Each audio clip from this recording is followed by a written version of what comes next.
क्या बक रहे हो तुम? सच कह रहा हूँ। ये बदिया, भैंसा, बैल, सत्तर, ये खिल्ला, सरबारा सब डांट पड़ जाएगा जब लाट चलेगा बंजारा, मगर हमेशा के लिए रह जाएगा ये राम मंदिर, ये राम मंदिर, ये राम मंदिर। ఈ అధికారాలు ఆడంబరాలు అట్టహాసాలు అన్ని అశాశ్వతం. రామ మందిరం మాత్రమే శాశ్వతం. ఆ తారామతి మహల్, బాగ్మతి మహల్ ఎందుకు కట్టించారు? గోల్కొండకి భాగ్యనగర్ కి మధ్యన వంతెన నిర్మించారు. దేనికోసం? వీటితో పాటు మీ పెద్దల ప్రేమ విలాసాలకు చిహ్నంగా చార్మినార్ కట్టించారు. మరణించిన మీ బంధువుల గుర్తుగా గోల్కొండ చుట్టూ సమాధులు కట్టించారు. ఎవరి కోసం, ఏ ప్రయోజనం ఆశించి ఎవరిని అడిగి ప్రజాధనం ఖర్చు పెట్టారు అని మేము ఏనాడు ప్రశ్నించలేదు. ఈనాడు నిలదీస్తున్నారు గనక కొన్ని నిజాలు చాటాల్సి వస్తుంది.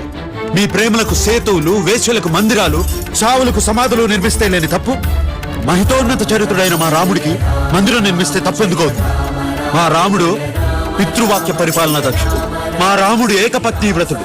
మా రాముడు అన్నదమ్ములకు ఆదర్శప్రాయుడు. మా రాముడు సర్వమానవ సౌభ్రాతృత్వాన్ని సాధించి చూపించిన సాటి లేని సర్వం సహా చక్రవర్తి. భారతదేశం పల్లె పల్లెల్లో శ్రీరామ మందిరం వెలిసి తీరుతుంది. దయచేసి అర్థం చేసుకోండి. ఇకనైనా ఈ చెప్పుడు తప్పుడు మాటలు వినడం మాని వచ్చి శ్రీరామచంద్రుని దర్శనం చేసుకుని తరించండి.